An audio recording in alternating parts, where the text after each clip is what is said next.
Boa noite. O programa Brasilianas.org discute hoje os impactos da desaceleração da economia chinesa nos últimos anos. A China, que é a principal compradora das exportações brasileiras, tem registrado o crescimento do seu produto interno bruto para baixo. Estimativas do Conselho de Estado do país asiático para este ano prevêem que o desempenho do PIB será de 7%. A título de comparação, o crescimento chinês em 2011 foi de 9,3%. Analistas do mercado estimam ainda que o crescimento não passará de 4% nos próximos 10 anos. Para avaliar as dificuldades e oportunidades que se aproximam a partir desse cenário, contamos hoje com a participação do Gilmar Maziero, que é especialista em relacionamento político e econômico do Brasil com a China, da Universidade de São Paulo. Do Alexandre Uerrara, que é especialista em integração econômica das Faculdades Integradas Rio Branco, e do Jason Vieira, economista-chefe da Infinity Invest Asset. Também contamos com a colaboração do jornalista Nelson Lim, para selecionar perguntas enviadas por nossos internautas através do portal Brasilianas.org. Nesse primeiro bloco, vamos discutir o impacto da aceleração chinesa sobre a recuperação da economia mundial e brasileira.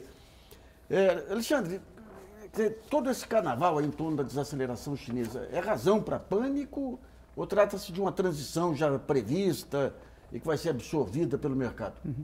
Bom, o que eu vejo é que é um ponto de preocupação, sim, porque uma economia que vinha a 10% e agora caminha para 7%, um pouquinho menos este ano, depois um pouquinho menos. Então, essa é uma preocupação, em particular para o Brasil, que tem hoje na China o principal parceiro comercial, né? E o Brasil não dependia e depende muito nas exportações.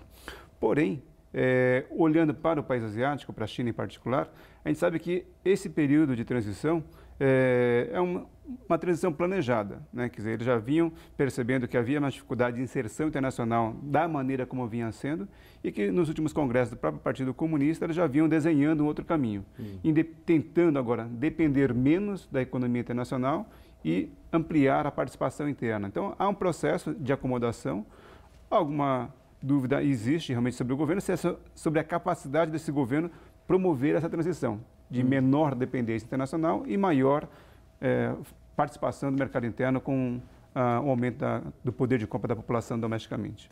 Ô, João, essa mudança no perfil econômico da China, quer dizer, o fato de não ser uma democracia já estabilizada e tudo, aí o que dificulta essa transição?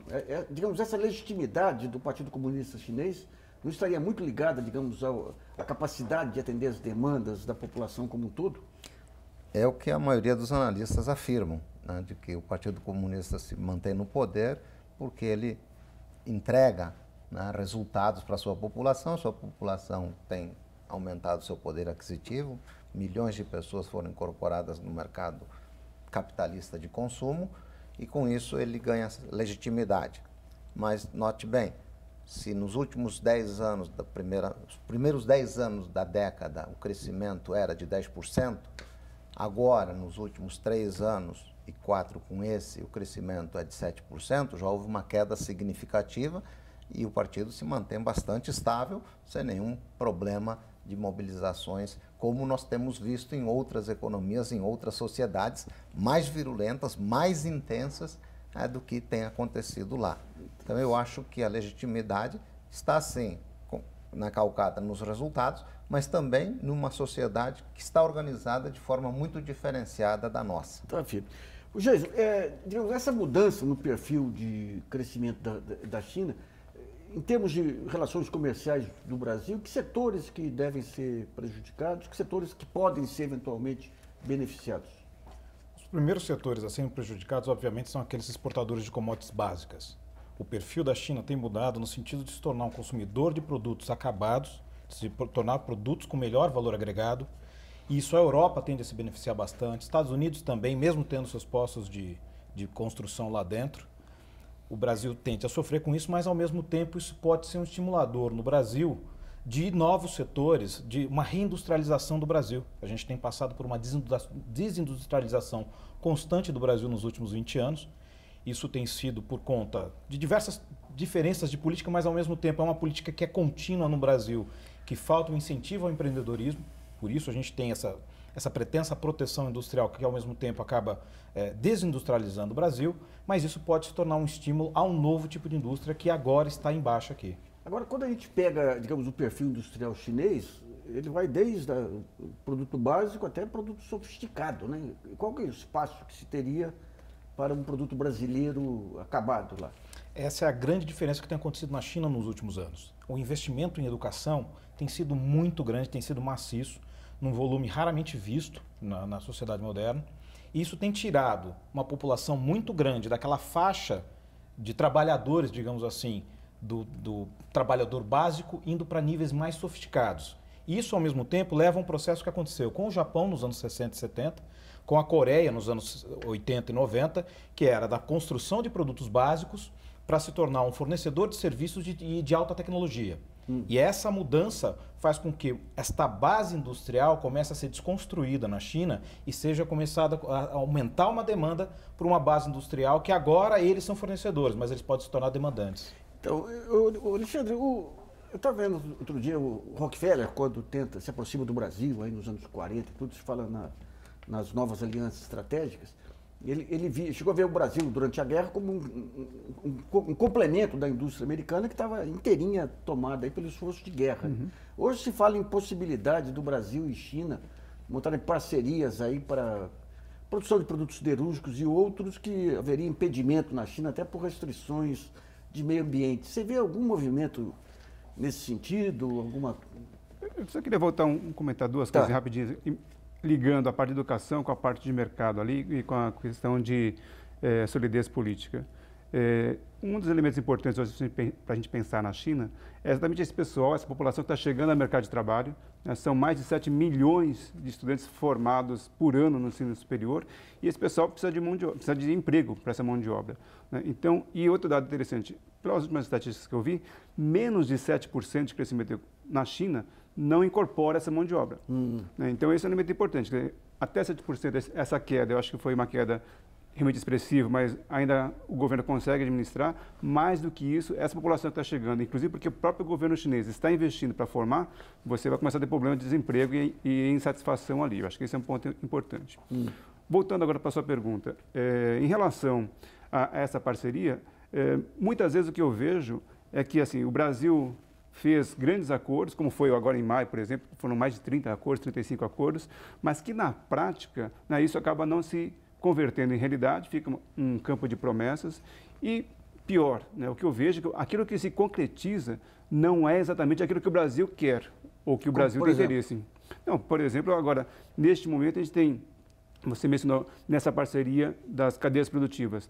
No passado, o Brasil exportava para a China automóveis, autopeças, exportava produtos industrializados. Hoje, o Brasil, 50% da exportação do Brasil da pauta é soja.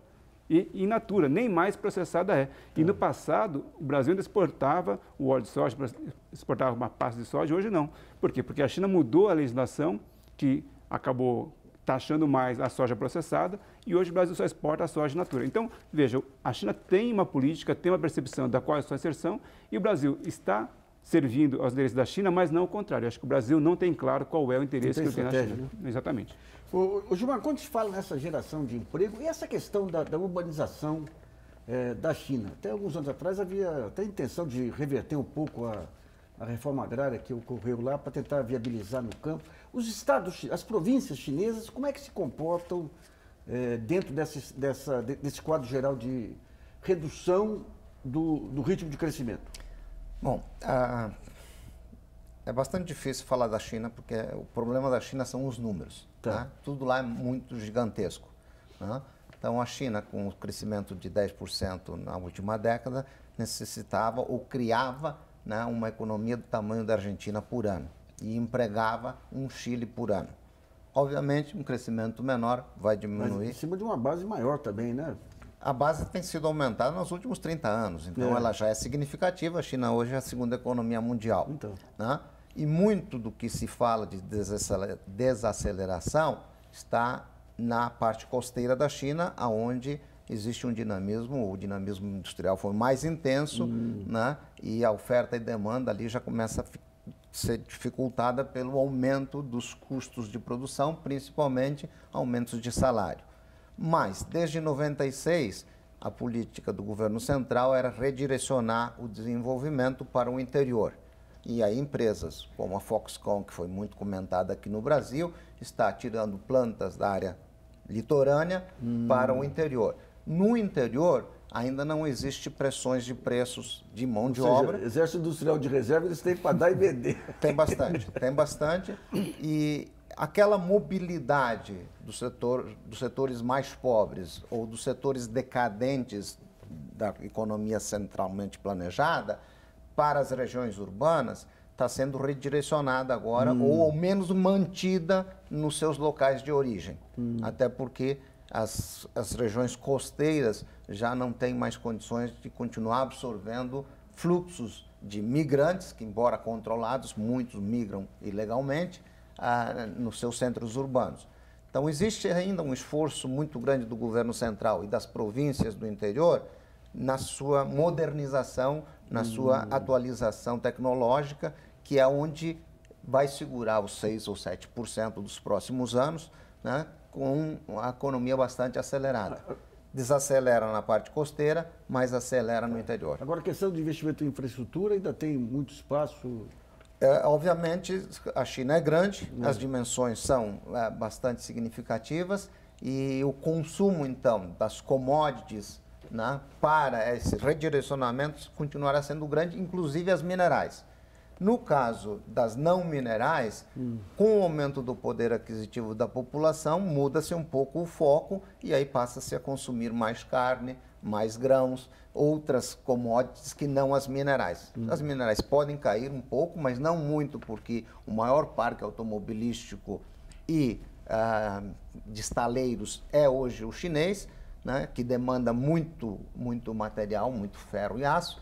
E na parte alimentar, então, abre espaço, aumenta o espaço para um crescimento da demanda de commodities alimentares. Geiso, a gente teve esses meses atrás essa crise na Bolsa da China. E daí dois diagnósticos meio conflitantes. No mercado, no qual a Bolsa tem um papel relevante, achando que aquilo era um sinal de crise grave. E os economistas, macroeconomistas, achando que não, pela pequena dimensão do mercado chinês em relação à economia chinesa. O mercado, de uma maneira geral, como é que você vê hoje o mercado em relação à China, em termos de fluxo de investimento direto ou financeiro? A China tem dois aspectos importantes. Primeiro, falando sobre a Bolsa de Valores, ela tem uma artificialidade que é um pouco complicada de se medir, como boa parte dos números chineses, pois existe um estímulo próprio do próprio governo chinês dentro do mercado. E quando o governo resolveu refrear um pouco, até porque estava havendo um processo de bolha dentro da própria Bolsa chinesa, o próprio governo puxou um pouco o freio de mão para tentar aliviar esse mercado e tem um foco muito grande dentro das ações do mercado chinês, efetivamente no setor imobiliário, que é um setor que tem tido um boom muito grande por diversas províncias. Além da questão industrial, tem passado também por um boom imobiliário muito grande, até por conta desse processo de nova urbanização que a China tem passado. Agora, em termos de mercado em si, o impacto da China ele tem sido limitado mais à questão das perspectivas em relação ao que tem acontecido nos Estados Unidos, por exemplo, ao impacto que pode ter de uma elevação de juros nos Estados Unidos na economia chinesa, que na verdade tem se dirimido um pouco por conta da desvalorização artificial que nós tivemos do yuan recentemente, mas ao mesmo tempo o impacto da China também fica nas perspectivas. Se você tem, aqui no Brasil, por exemplo, se você tem o grande parceiro que é a China, que foi em detrimento aos Estados Unidos naquele momento mais grave de crise de 2008, você adotou agora um parceiro que está indo numa situação não semelhante à sua, obviamente que o Brasil está passando por uma situação muito pior, mas ao mesmo tempo está indo na mesma onda, no mesmo caminho, e isso preocupa pelo menos o mercado agora no curto prazo, a qualquer movimento que possa mostrar que a China venha num crescimento, pelo menos não nessa faixa mais próxima de 7% do que efetivamente abaixo disso. Então, quando a gente pega, digamos, o modelo de equilíbrio dos anos 90 e 2000, que é aquela ideia da China exportando para os Estados Unidos e o superávit chinês ajudando a alimentar o crédito nos Estados Unidos, inclusive através de compra de títulos públicos. Essa questão das reservas chinesas e essa questão dos juros nos Estados Unidos, Alexandre, como é que você vê, digamos, a resultante aí com esse aumento de juros previsto aí nos Estados Unidos? Então, esse capital que tem na China de reservas, eu creio que, bom, de um lado é positivo, porque tem um colchão lá que a China tem, mas, por outro lado, eu vejo como preocupante, assim, na competição internacional. dado que as empresas na China, ainda a maioria tem grande participação do Estado, ainda que você tenha alguma participação privada, de capital privado. E quando a gente fala, e a gente tem visto várias aquisições internacionais sendo feitas por empresas chinesas, porque no final, ao final você tem um lastro muito grande, né? Se o Estado, ao final, é a grande proprietário da empresa e o fundo de reserva é o fundo que o Estado tem, né, a competição fica muito desigual. Então, essa é uma preocupação que eu tenho, visto que muitas empresas importantes do mundo capitalista ocidental têm perdido capacidade competitiva e têm sido compradas pelas chinesas. A gente está caminhando para uma situação complicada aí de um grande domínio chinês no mercado internacional. De outro lado, nesse processo de transição que a gente estava falando na China, o que eu vejo que é interessante é que também acho que tem algumas coisas que a gente temos que aprofundar a nossa análise na China. Uma delas é relacionada a esse crescimento que a China teve, e particularmente nos últimos anos, que a gente sempre projeta o crescimento chinês pelas exportações. E, de fato, nem sempre foi isso, né? Principalmente de 2008 para cá, teve um aporte importante de capital do Estado chinês na construção civil, que é um exemplo, que manteve a economia chinesa crescendo e que, neste momento, até para o próprio endividamento interno que o governo chinês está tendo e as fragilidades do sistema financeiro, a China está se revendo essa posição também. Então, existe, sim, uma grande força de capital na China, mas, do outro lado, existe uma fragilidade que a gente tem que pensar como é que a China vai fazer essa adequação, né? Depender menos, de novo, das exportações, fazer com que o seu mercado interno cresça, e aí vai ter um aumento do salário dos funcionários, e isso pode diminuir a competitividade externa. Então, eu vejo que a equação não é tão simples assim de resolver. De novo, é uma coisa que aparentemente o governo chinês está planejado, já está pensado, mas a gente nunca sabe nas coisas que podem acontecer imprevisíveis ao longo desse processo todo. Então, João, se for pegar, digamos, esse intervalo aí de mudança de patamar, com nível de endividamento alto, você precisa desacelerar de um lado para poder abrir espaço para o mercado, para o consumo interno. Como é que você está vendo essa administração dessa travessia? Eu acho que tranquila. Se tem alguma coisa na China, é tranquilidade. Basta você analisar os planos quinquenais e tudo está lá, né? O crescimento econômico de 7% estava previsto. Então, não há nenhum problema. Existem, sim, análises mais de curto prazo que ficam especulando subidas ou descidas nesse crescimento. Ainda hoje eu li um boletim de um think tank importante nosso que fazia análises trimestrais. E aí, na análise trimestral, dizia que estava de acordo ou desacordo com a expectativa em pontos decimais, né? Que é a mesma análise que se faz, né, de estar de acordo em desacordo em pontos inteiros, em unidades, em casos de outros países. Então, eu diria, a China, a gente tem, assim, uma certa flexibilidade nos resultados para cima ou para baixo, mas em termos decimais. Ou seja, a ansiedade sobre a China é muito mais coisa dos mercados aí. Exatamente. Existe um grau de especulação em todas as áreas bastante significativo que se alimenta muito das informações, positivas ou negativas, existem perdedores e ganhadores, né? Mas a China vem, né, cumprindo com o que tem planejado, apesar das crises internacionais.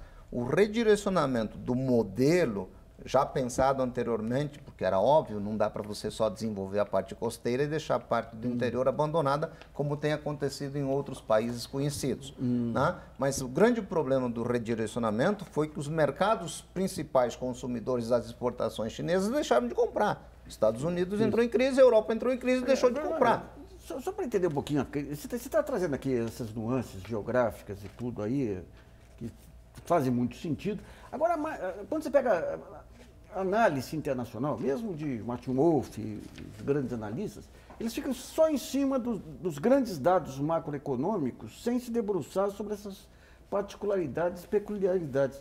Essa questão de tentar...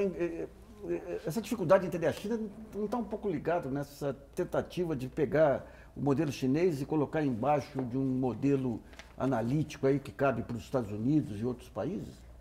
É o que eu tenho falado, inclusive, na análise, atende às expectativas ou não, de quem?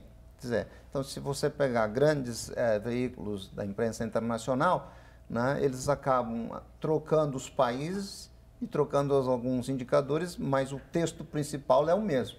Então, é mais ou menos óbvio de que os demais países são diferentes destes, proprietários e da origem dessas grandes mídias de comunicação. Vamos a uma pergunta selecionada pelo jornalista Nelson Lee, lembrando que o programa foi gravado e, portanto, as perguntas já encaminhadas através do nosso site brasilianas.org. Nelson.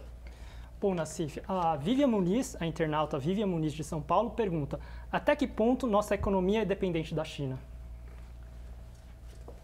Ela tem uma dependência grande, como disse agora. Nós, no passado recente, tivemos um alinhamento comercial muito grande com a China.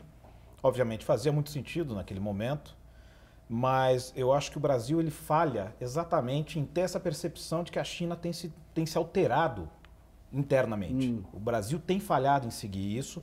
Eu acho que o acordo do Acordo do Pacífico, recentemente, que juntou 40% das economias mundiais, é uma resposta a isso. Até porque é a busca de mercados, por exemplo, como o Vietnã, alguns países do Sudeste Asiático, como países que propõem um custo de trabalhista menor, que a China já não tem mais oferecido efetivamente, mesmo com essa massa, essa reserva de trabalho no interior. Mas o Brasil agora, ele precisa se repensar. Na verdade, o Brasil já precisa se repensar em alguns aspectos faz muito tempo. Mas um deles é exatamente isso, a gente tentar entender. O Brasil também tem dificuldade de entender o que tem acontecido com a China e se realinhar de maneira a tentar acompanhar esse novo movimento. Pegar o Banco dos BRICS, ou esse banco de exportação da China, o que se conseguiu até agora e qual que deveria ser a posição brasileira aí? O Banco dos BRICS, na verdade, ele ainda não se concretizou na sua plenitude. Existe a expectativa de que ele seja um financiador, digamos assim, de propostas, principalmente de infraestrutura entre esses países. Mas, ao mesmo tempo, o pensamento da China no Banco dos BRICS é ela ter uma saída de parte do seu capital em cima de projetos que efetivamente lhe interessem de maneira bastante estratégica. Né? Então, um dos grandes beneficiários efetivamente do Banco dos BRICS é a China. Ele foi pensado praticamente de maneira a agrupar os países Brasil, Rússia, Índia, China e África do Sul, mas num aspecto de que a China tenha a sua posição estratégica muito bem desenhada em cima disso. Bom, vamos para o primeiro intervalo e brasilianas.org volta já.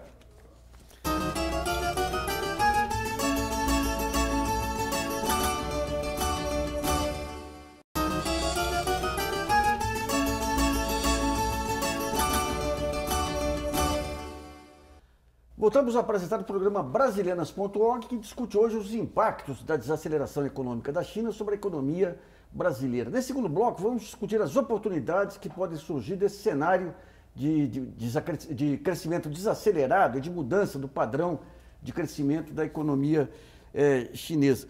O Alexandre, a gente estava comentando um pouquinho aqui no intervalo esse negócio da classe média chinesa ser mais exigente e tudo.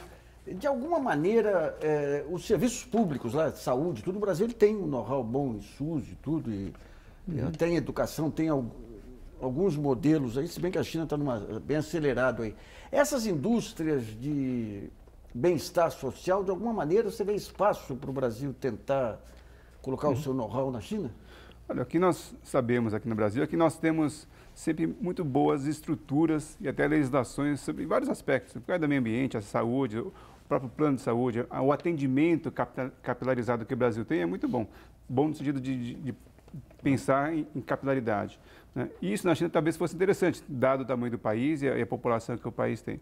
Agora, daí a dizer que a gente consegue transferir esse know-how para eles é muito mais complicado. Né? Eu acho que nós temos muito a aprender ainda com os chineses também, em termos de planejamento. Né? O professor Gilmar estava mencionando sobre isso, dos planos quinquenais, né? E só para pegar um gancho da economia, assim, realmente eles têm planejado e aí algumas coisas que acontecem que não são previstas, eles têm que ser acomodadas. Mas realmente existe um plano quinquenal, que é a cada 5 anos, e o próprio partido, ele vai preparando a liderança. Né? A gente está vendo no Brasil um problema de liderança, e lá, assim, o primeiro-ministro não chega por acaso. Né? Ele tem todo um processo de preparação, uma carreira, e todos os ministros também.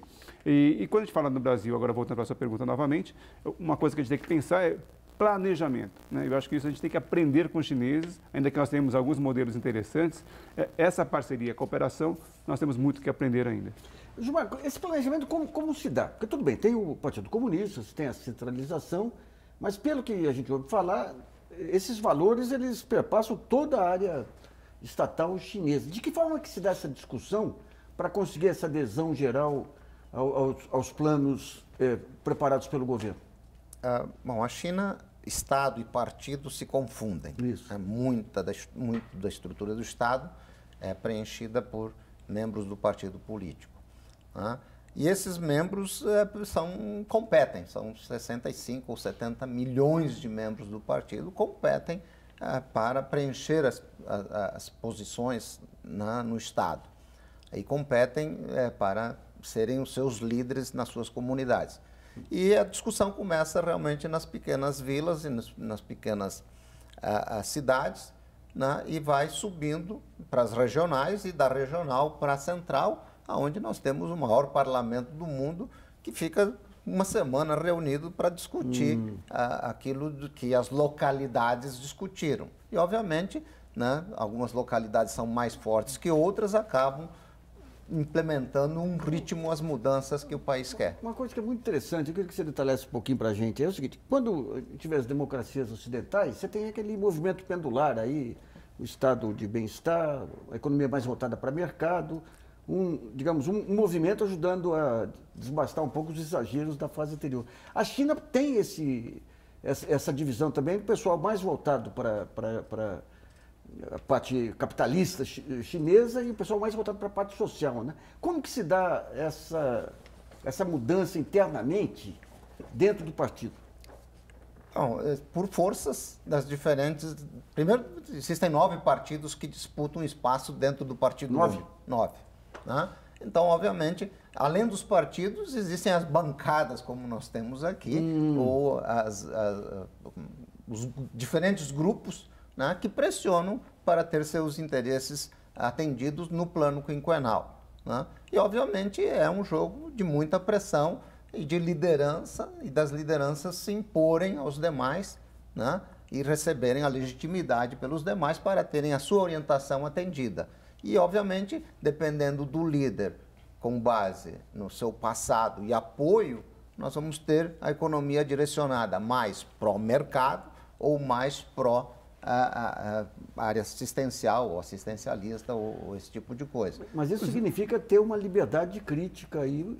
Grande, existe, é grande, e em algumas localidades existe inclusive democracia direta, normal, como existe em qualquer outro Os mais país. otimistas que analisam a China dizem que isso já é uma semente de democracia, porque imagina, é uma competição política que existe dentro da China, dentro do partido, com mais de 60 milhões de pessoas. Né? A gente compara com países europeus, mesmo aqui na América do Sul, 60 milhões disputando o poder não é pouca coisa. Tudo bem que a China é grande, mas é uma concorrência política interessante. Jason, e em termos de mercado, aí como que funciona os sistemas de controle, os sistemas de fiscalização da informação? Como é que se dá isso aí no mercado? A China, incrivelmente, aparentemente tem um poder estatal, um controle estatal muito grande. Obviamente eles têm, principalmente em relação ao mercado financeiro, se a gente for falar mais especificamente, eles têm um controle muito grande porque as empresas listadas ali na Bolsa da China, elas têm que apresentar resultados basicamente como uma empresa internacional. Ela tem toda a sua linha, ela é uma empresa de capital aberto, vamos dizer assim. Tá. A única diferença é que efetivamente a participação de estrangeiros no mercado chinês é muito limitada. E isso é, obviamente, para se evitar um processo de bolha ou algum tipo de ataque especulativo dentro do próprio mercado chinês. Mas o processo de informacional, incrivelmente, ele roda de maneira bastante livre. No que serve à informação no geral, há instrumentos de transmissão de informação na China que, apesar de também contarem com controle estatal, tem passado por um processo nos últimos 10 anos de liberdade considerado até muito grande. Existe muito... A censura chinesa, apesar do que se diz muito, em termos de informações no geral, desde informações de mercado até efetivamente informações mais centradas, ela tem se aliviado muito porque boa parte desses meios de transmissão, como por exemplo o Weibo, que é o Twitter chinês, ele tem sido utilizado pela população às vezes para denunciar problemas locais, sociais, econômicos e o governo chinês atende a isso. O Gilmar, se a gente for pegar as contrapartidas que a China exigiu para... A gente está falando de ideias, a China tem planos, tem estratégias. Ela usou muito o mercado interno para conseguir atrair o capital internacional. Hoje em dia, como que se dá essa convivência dos interesses das empresas estrangeiras na China com as recomendações do governo central? Ele, de alguma maneira, interfere em metas de exportação, metas de salário, alguma coisa assim, não? Não. Para praticamente todas as empresas que estão lá, elas estão atuando como se estivessem atuando nos seus próprios mercados. Obviamente, existem alguns setores de que o capital internacional ainda não tem acesso. O setor de telecomunicações, por exemplo, não tem. O setor financeiro não tem. O setor bancário, porque a China se protege ou protege determinados setores que ela pensa que são estratégicos para manter a governabilidade, a estabilidade e a orientação política do desenvolvimento que ela deseja. Mas a China, sim, foi bastante inteligente, ela atraiu o capital internacional com base no seu potencial mercado interno e dele exigiu simplesmente a transferência de tecnologia. Então, os chineses aprenderam muito e ainda estão aprendendo muito com as empresas globais que lá se instalaram, e que hoje, em alguns setores, o aprendizado chinês foi tão rápido e algumas empresas chinesas estão ultrapassando essas empresas globais que lá estiveram. Eu queria ver com o Alexandre, as estatais chinesas, elas tinham, além do controle centralizado, tudo, elas tinham um papel social também, até como algumas estatais brasileiras, Volta Redonda, CSN em algum momento, de atender socialmente, aqui é toda uma região. À medida que foram sendo desmontadas, a rede social como é que ficou dentro da China? Não, o que a gente percebe hoje é que você tem dentro do próprio política do governo chinês a preocupação com esse atendimento do bem-estar social dentro do país, inclusive é o que tem levado até o aumento de custos em algumas empresas, da mão de obra nas empresas. Então você tem uma adequação daquilo que era estritamente comunista com algo que hoje é o capitalista, e até porque existe uma demanda internacional para que haja essa adequação. Não é muito bem visto a empresa que utiliza a mão de obra chinesa e que eventualmente é criticada por não dar as condições que se dá nos países capitalistas. Então essa adequação a gente percebe que vem acontecendo. Também um processo de adaptação que vem fazendo. Agora, a gente está falando dessa questão da informação das empresas, mas de uma maneira geral as informações macroeconômicas chinesas, aí como é que o mercado trabalha? Por exemplo, dados de endividamento. As eventuais bolhas que possam surgir. Os indicadores são precisos para poder identificar previamente essas ameaças? O mercado aprendeu a se acostumar um pouco com o que a China tem a fornecer. Existem, obviamente, alguns indicadores que foram feitos, por exemplo, o HSBC tem um indicador específico de atividade industrial formatado por eles, seguindo alguns dados, mas de uns anos para cá, esses indicadores eles têm se convergido. Então, dá-se a impressão de que os indicadores, a média dos indicadores oferecidos pela China, que muitas vezes surpreendem, por exemplo, como a parte de endividamento, que se mostram até preocupantes, mostrando até um cenário de bolha, começam a se tornar um pouco mais confiáveis. A confiança dos indicadores chineses há 10 anos atrás era baixa. Tinha essa expectativa de se acreditar simplesmente no que eles passavam, de que aquele crescimento era aquilo mesmo e tudo bem. Mas hoje, com a revisão dos indicadores, aquele crescimento era aquilo mesmo. Aparentemente, sim. Aparentemente, alguns já se revisaram que houve alguns exageros em algum momento, principalmente quando aquele crescimento se aproximou a 12%, ali se notou que era menos mesmo. Ele estava em ascendente, mas não era aquele número. Hoje, por conta da convergência de indicadores privados aos indicadores fornecidos pela China, se dá a sensação de que, pelo menos na média, eles estão um pouco mais confiáveis, mas o mercado ainda olha com certa reserva. Osmar, apesar dessa visão de mercado da China, de exigir resultado, de exigir o mesmo desempenho das empresas internacionais, a parte estratégica, como é que é trabalhada lá? Eles têm, por exemplo, a parte espacial, você tem a parte bélica toda lá. Eles têm, digamos, as políticas de subsídios, de recursos a fundo perdido. De alguma maneira, tem regulações rígidas aí para trabalhar essas políticas estratégicas? Tem. Como qualquer outro Estado tem. E aplicam nas empresas que ainda são do Estado, basicamente. Tem 120 empresas estatais. As maiores empresas chinesas ainda são empresas estatais. E aí o dinheiro do Estado é canalizado, direcionado para essas empresas para desenvolvimentos especiais. A State Grid, que comprou distribuidoras no Brasil, é uma empresa estatal. E ela tem fundos do Estado para desenvolver novas tecnologias, tanto eólica quanto solar que são as tecnologias que a China já está despontando com grande liderança no mercado internacional.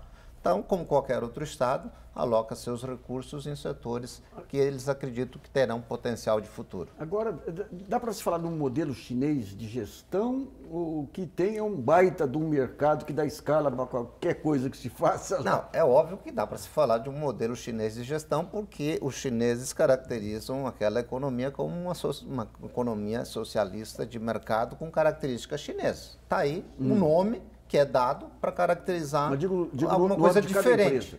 Né?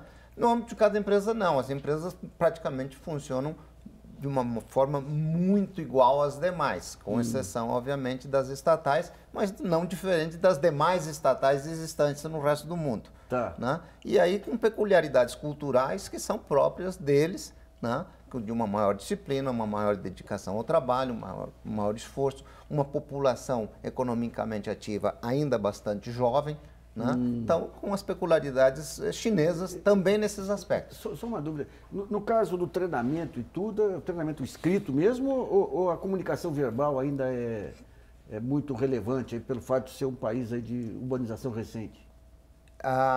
Não, existe uma convergência de dois modelos. Por um lado, eles se espelham e aprendem muito com o modelo japonês de gestão, né? E por outro lado, com as melhores práticas ocidentais de gestão, porque as empresas internacionais que foram para lá causaram um efeito de demonstração bastante grande e os chineses aprenderam bastante com elas, mas aprenderam também com um exemplo japonês que foi um exemplo bastante exitoso nas décadas anteriores. Vamos a outra pergunta selecionada pelo jornalista Nelson Lee, lembrando que hoje o programa foi gravado, portanto as perguntas já foram encaminhadas através do nosso site brasilianas.org. Nelson. Bom, a internauta Lívia Ferreira, de Salvador, pergunta: quais os setores que mais vão ser prejudicados com a desaceleração da China e quais serão os mais beneficiados? Jesus.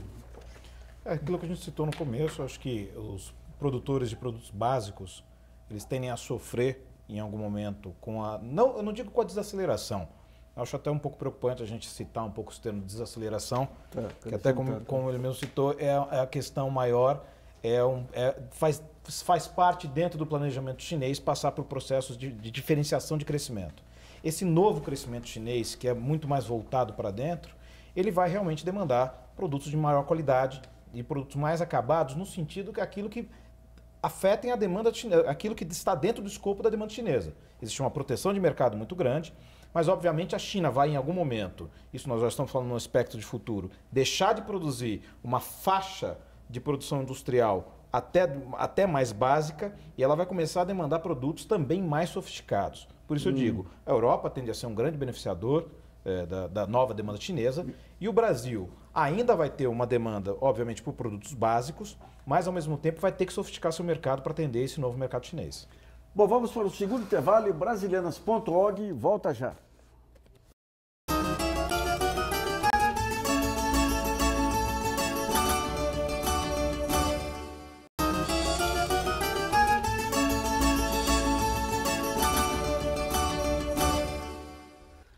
Voltamos a apresentar o programa Brasilianas.org, que discute hoje o impacto da desaceleração econômica da China. Nesse último bloco, queremos saber o crescimento menor do gigante asiático se prejudicará significativamente a entrada de capitais estrangeiros no Brasil. De alguma maneira, Alexandre, você vê digamos, esses impactos da China na própria Europa, Estados Unidos e mais com taxa de juros? De alguma maneira, os investimentos no Brasil podem ser afetados? Olha, eu tenho duas abordagens possíveis. A primeira seria a negativa, dado que assim, a desaceleração ou um menor crescimento da economia chinesa poderia contagiar as expectativas também de crescimento do Brasil, no conjunto, né? Não só para o próprio Brasil, que está numa situação bem complicada neste momento, mas o conjunto dos países emergentes, a própria Rússia também apresenta nesse momento uma situação bem complicada, e isso poderia desestimular novos investimentos diretos no Brasil. Esse é um aspecto, uma abordagem. Agora, um outro lado também que pode acontecer é exatamente pela dificuldade que o Brasil tem hoje, pela desvalorização do câmbio que nós passamos e por algum crescimento que vem acontecendo nos Estados Unidos, na Europa, mesmo no Japão, menor, mas que eventualmente tenha, você tem empresas dos países desenvolvidos capitalizadas em relação ao Brasil. Ficou muito barato comprar empresa no Brasil hoje. Então, ainda que a perspectiva de curto prazo é que não viria mais investimentos. Na média e longo prazo, a gente sabe do potencial que o Brasil tem. Claro. O Brasil tem um potencial de crescimento e, eventualmente, haja uma continuidade dos investimentos diretos pensando no médio e longo prazo. João, essa questão do Sul-Sul, você vê digamos, as possibilidades aí de acordos com a Ásia, essa Transpacífica. Como é que você vê, digamos, esse envolvimento ou essa linha da diplomacia brasileira, que ficou meio diluída nos últimos tempos aí com a Dilma, mas essa linha de aproximação estratégica com a China? Eu a vejo promissora. Vejo promissora até porque em outras áreas não existiu o mesmo avanço, né, ou coisas parecidas. Mas a criação dos BRICS é uma realidade. Você comentou anteriormente o banco. Todo banco é bem-vindo, principalmente desenvolvimento, dado que o nosso, que é um grande banco, chega a ser maior do que o Banco Mundial, não consegue dar conta do financiamento de toda a infraestrutura necessária para o desenvolvimento. O Banco BRICS vem com essa ideia de tentar suplementar os atuais mecanismos para financiar a infraestrutura do desenvolvimento, que é um setor-chave para alavancar o desenvolvimento econômico. O Fórum, o IPSA, né, da Índia, do Brasil e da África do Sul, também teve um desenvolvimento significativo, foi muito ativo. O Brasil abriu muitas embaixadas nesses países, né, e aumentou de forma expressiva o comércio e o investimento, as relações entre esses países. Então, eu não diria Sul-Sul, porque está difícil identificar quem está no Sul, quem está mais ao Norte. Mas eu vejo com bons olhos todas essas iniciativas de uma maior integração do Brasil no mercado internacional, que ainda é pouco, né? No comércio internacional nós temos uma média de exportações de 30% e o Brasil fica em 10%. Estamos muito longe de estarmos mais integrados ao mercado internacional. O que a gente ouve falar aí, digamos, desse capitalismo chinês é de uma integração muito grande com o Wall Street também, inclusive chineses indo morar até nos Estados Unidos. De que maneira, dentro do mercado internacional, como é que você vê o perfil do empresário chinês dentro desse mercado? O que se fala dentro? Qual a imagem que se tem desse empresário chinês internacionalizado, atuando em nível de mercado? Em Nova York você tem uma boa visão em relação a esses empresários chineses, porque na verdade eles têm ocupado um número até relativamente grande de postos em universidades. Então, uma parcela significativa dos estudantes, de novos estudantes de Harvard, Yale, universidades americanas, europeias, são chineses. Então, é aquela busca que a gente citou lá atrás de uma especialização muito grande. Mas o próprio investidor chinês, ele tem sido bem visto porque ele é um investidor que ele tem um valor agregado muito grande, ele tem um poder financeiro muito grande e ele tende a fazer negócio muito rápido. Rápido?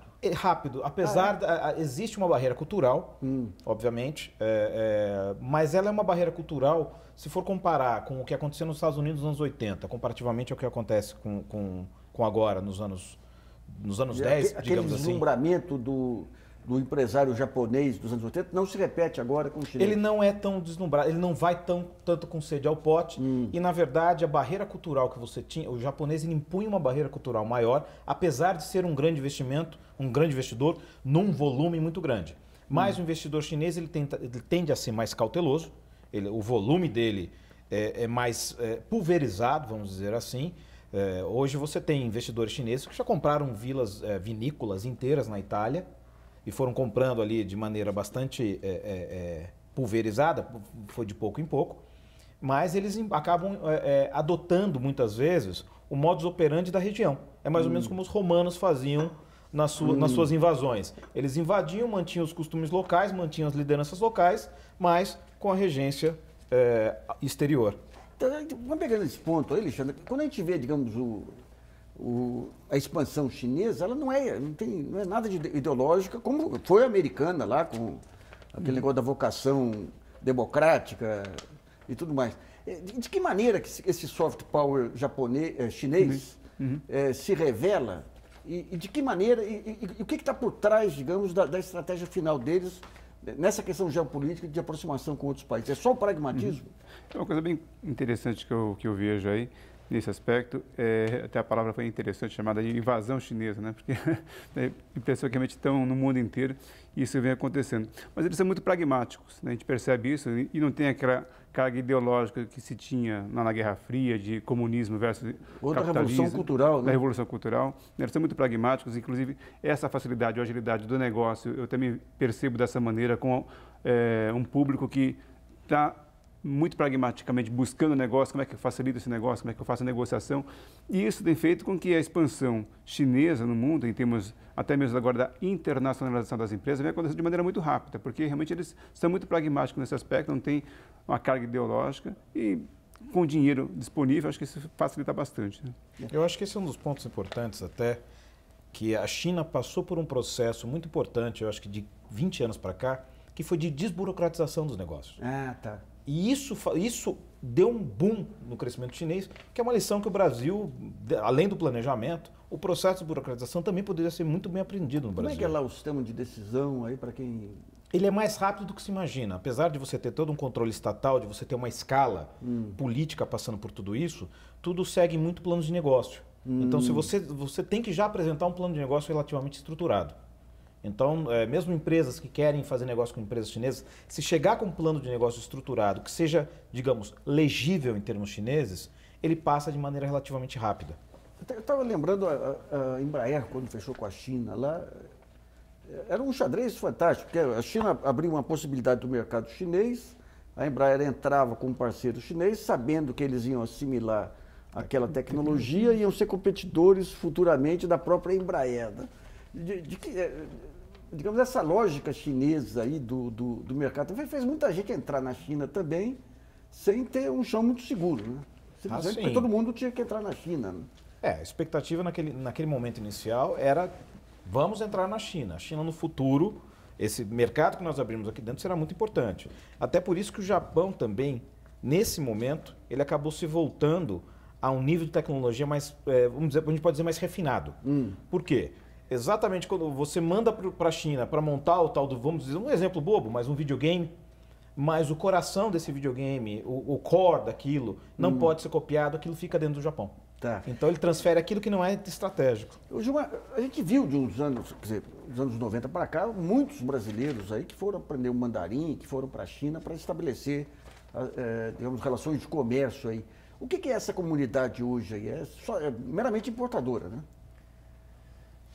Muito dos fluxos internacionais é dado pelas comunidades dos diferentes países, né? Então, nós temos no Brasil uma comunidade de chineses em torno de 30 mil pessoas e não chegamos a 3 mil pessoas, acredito, de brasileiros na China. Né?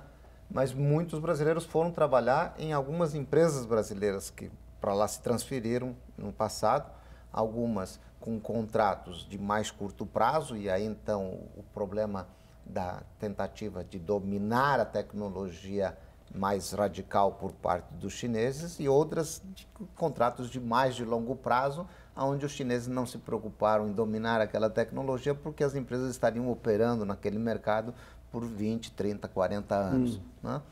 E aí nas empresas brasileiras levaram muitos dos seus técnicos, muitos dos seus gerentes, porque os chineses, obviamente, não sabiam operar as suas plantas industriais. Mas é muito reduzida a presença de empresas brasileiras na China. As empresas brasileiras que usam a mão de obra chinesa são poucas hoje? Não, são muitas, mas a parte gerencial, no seu início, ela tinha que ficar por conta de quem dominava a tecnologia, de quem dominava os processos industriais. Então, muitos brasileiros foram para lá. Um exemplo, as empresas calçadistas do Vale do Rio dos Sinos. Os chineses não sabiam fazer sapatos. Né? As empresas foram para lá, levaram os seus técnicos, levaram os seus gerentes, montaram suas plantas lá, obviamente contratando chineses, mas existia uma parcela significativa de mão de obra brasileira nessas plantas. Fora isso, a presença de brasileiros é muito reduzida na China. É muito reduzida e elas não podem, por consequência, ajudar a aumentar os fluxos de comércio e investimentos. Vamos a outra pergunta selecionada aí dos nossos telespectadores internautas pelo jornalista Nelson Lima. Bom, a internauta Bruna Carvalho, da cidade de Santos, pergunta se os acordos feitos com a China na última visita do primeiro-ministro chinês ao Brasil estão ameaçados por essa desaceleração. O senhor tinha feito uma análise crítica aí dos acordos. Não vejo que sejam com problemas por causa dessa desaceleração da China. Acho que os acordos que vão ser levados à frente são aquelas que realmente interessam para a China neste momento. O que é importante a gente ver, e eu voltar para o ponto, é do planejamento. Acho que o problema maior da nossa relação com a China não é a China. O problema maior da nossa relação com a China é o Brasil. Saber o que pedir. Exatamente, o que pedir, o que negociar, quais são os nossos interesses, para a partir daí reivindicar aquilo que nós negociamos. Nós negociamos vários acordos, mas aquilo que nos interessa de fato é o que nós devemos buscar. Essa história da transoceânica aí é viável? Bom, primeiro que ela é muito antiga, né? Já vinha negociando desde com o Japão já há muito tempo, né? Agora veio com a China, que é um caminho de abertura de comércio para o Pacífico. Mas eu acho muito difícil. A gente não conseguiu fazer aqui a ligação Rio-São Paulo, né, do trem até agora. Não, acabou, né? E a ligação tem muitos problemas que eu acho complicado fazer. Há interesses econômicos, mas eu acho muito complicado no curto prazo de que isso venha acontecer. Mas do ponto de vista econômico, é viável? Porque havia, não sei se são lendas urbanas aí, mas o que se dizia aí nos anos 90 é que o dia que tivesse saída para o Pacífico, que nem todo subsídio do mundo ia manter a competitividade da soja norte-americana, por exemplo. Então, eu não vejo assim claramente que esse interesse econômico esteja evidente, né? Assim, da mesma maneira que o trem Rio-São Paulo faltou um estudo claro que pudesse dar o diagnóstico se valeria a pena ou não fazer a ligação, também essa ligação do Atlântico com o Pacífico, por mais que se diga que é um empreendimento interessante, os estudos econômicos que evidenciam o interesse, eu não vi até agora. E se fosse, de fato, tão interessante, acho que já teria acontecido. Já teria capital privado até. Exatamente. Agora, só um detalhe, é que depende muito do contexto, como você falava, geopolítico, porque uma questão é eu e você querermos e eles dois não deixarem, né? Então a gente precisa ver se não seria talvez o momento em que os demais parceiros permitiriam uma construção de uma obra dessa envergadura.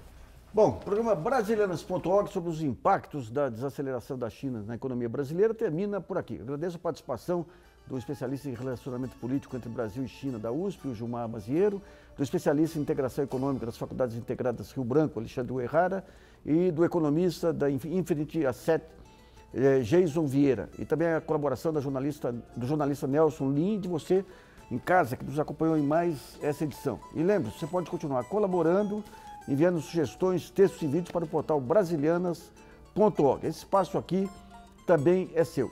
E voltamos na próxima segunda-feira, nesse mesmo horário.